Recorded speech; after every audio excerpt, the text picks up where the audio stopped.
Bom, a pré-candidatura de Flávio Bolsonaro à presidência em 2026 mal completou 3 dias e de cara já viu uma série de reveses se erguer contra essa candidatura. No mercado, a recepção foi negativa. No Congresso, a jogada também não teve o apoio esperado. Então vamos até Elisa Claveri e Guilherme Bausa, que tem apurações. Eu estou chegando de férias, então estou aqui na expectativa de que vocês me contem tudo, do comecinho até o final, que não chegou ainda. Então vamos lá. Elisa, Bausa, muito boa tarde para vocês. Elisa. Oi, Natuza, bem-vinda de volta. Bom fim de tarde para você. Bom fim de tarde também para o Guilherme Bausa, também para todos que nos assistem. E é isso, Natuza, vou te contar aqui que a pré-candidatura de Flávio Bolsonaro não caiu nada bem com o Centrão. A maior parte do Centrão já tem o seu candidato preferido, que é o governador de São Paulo, Tarcísio de Freitas. E agora Flávio Bolsonaro trabalha para, de alguma forma, tentar convencer esses nomes importantes do Centrão. Inclusive, hoje ele conseguiu uma reunião que vai acontecer às 9h na sua casa. Uma reunião que, segundo ele próprio, é para trocar impressões sobre a sua candidatura. Ele admite que foi uma candidatura que pegou muita gente de surpresa. E nessa reunião de hoje estarão o presidente do PL, Valdemar Costa Neto, também o presidente do Progressistas, que é Ciro Nogueira, e Ciro Nogueira disse que vai levar também o presidente do União Brasil, Antônio Rueda. Como eu falei, não pegou bem essa candidatura de Flávio Bolsonaro, até porque esses integrantes do Centrão avaliam que a candidatura de Flávio vai acabar por dividir a direita. Aliás, foi isso que o próprio Ciro Nogueira disse hoje mais cedo. Ele avalia que 2 nomes da direita poderiam unificar as candidaturas, ou seja, fazer com que os outros candidatos da direita, que são muitos, desistissem. E Ciro Nogueira diz que esses nomes são principalmente Tarcísio de Freitas, que ele avalia que tem uma chance maior, mas também o governador do Paraná, Ratinho Júnior.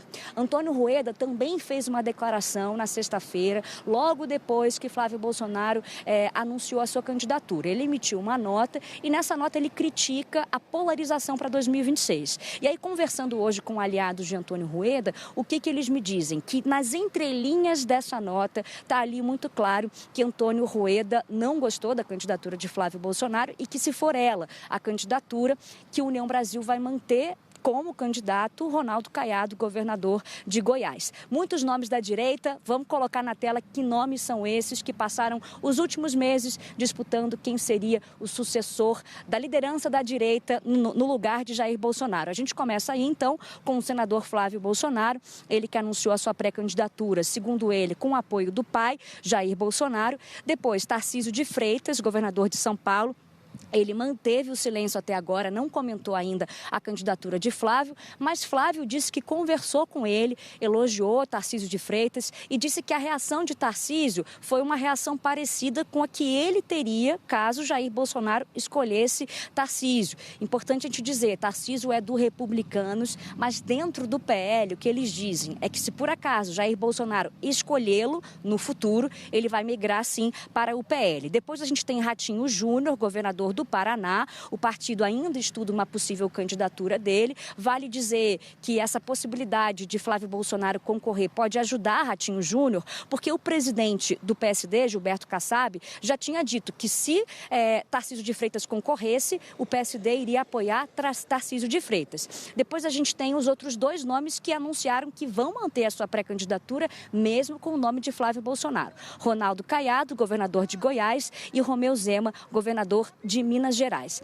Agora, Natuza, é importante a gente dizer também que, conversando com parlamentares do Centrão, eles se dividem ali em 2 hipóteses. O que eles me dizem? Parte do Centrão avalia como um blefe essa candidatura de Flávio Bolsonaro. Acha que é só uma forma de conseguir um acordo, por exemplo, um acordo para a anistia que está na Câmara dos Deputados, embora os parlamentares avaliem que isso não vai passar no Congresso de jeito nenhum. Mas eles dizem que poderia ser uma forma de conseguir um acordo para Jair Bolsonaro, por exemplo, ir logo para a prisão domiciliar. No fim das contas, eles avaliam que Jair Bolsonaro considera que Tarcísio é o candidato mais forte e que poderia levar ao seu indulto presidencial, ou seja, a melhor chance de Jair Bolsonaro seria Tarcísio de Freitas. E, por outro lado, uma ala do Centrão avalia que Jair Bolsonaro só confia na própria família. Então, que por isso escolheu o nome de Flávio Bolsonaro e acreditam que Jair Bolsonaro pode assumir uma estratégia que Lula teve em 2018. Ou seja, que mais importante do que vencer uma eleição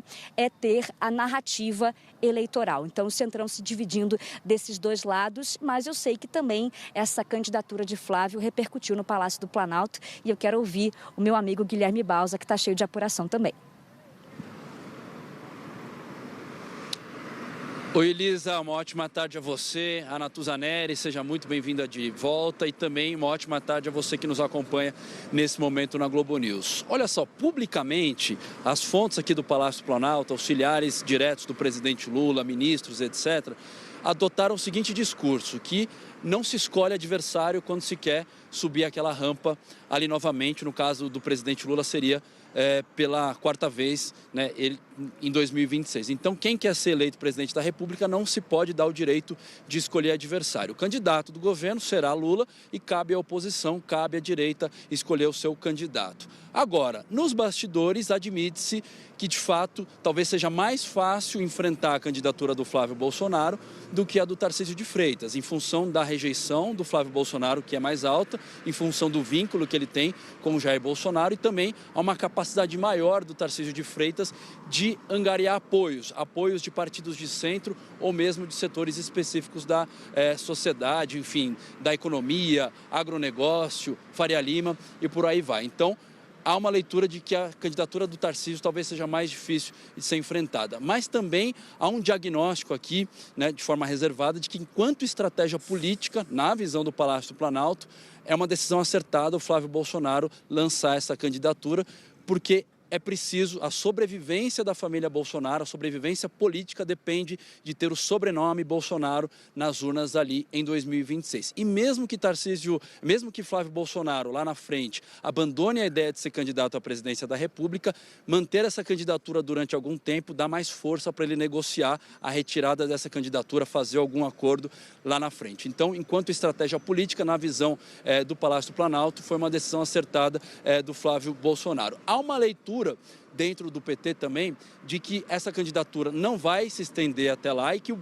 Flávio Bolsonaro fez isso para tentar esvaziar a Michele Bolsonaro, no momento em que ela ganha projeção, que ela ganha certo protagonismo. Agora, um ponto importante aqui, Natuza, um último ponto, diz respeito à tática de construção da candidatura do Lula para o ano que vem. Porque até então, o Palácio do Planalto trabalhava com a ideia de que Tarcísio de Freitas seria o candidato. O próprio presidente Lula já disse isso em reunião com ministros. E aí o Planalto vinha trabalhando com a ideia de vincular o Tarcísio de Freitas ao sistema, à Faria Lima, aos bancos, ao Centrão no Congresso Nacional e trabalhar o Lula como alguém contra o sistema, fim da escala 6-1, tarifa zero no transporte, aquela história de pobres contra ricos. Então, essa estratégia que já vinha sendo construída. Se o candidato for o Flávio Bolsonaro, essa estratégia, pelo que eu apurei, vai mudar, não vai ser utilizada. A ideia é fazer um comparativo entre o que foi o governo Lula, esse terceiro mandato, e eventualmente os governos anteriores, com o governo de Jair Bolsonaro. Isso tem um impacto também na política de alianças. Há um entendimento que, se Flávio mantiver a candidatura, haverá um espelhamento em relação ao que foi 2022, com uma possibilidade maior de uma fração ali entre os partidos de centro, então alas regionais de partidos de centro podendo apoiar Lula, o que seria mais difícil se o Tarcísio fosse o candidato, por ele ser um candidato mais orgânico desse campo da centro-direita. Natuza, volto com você.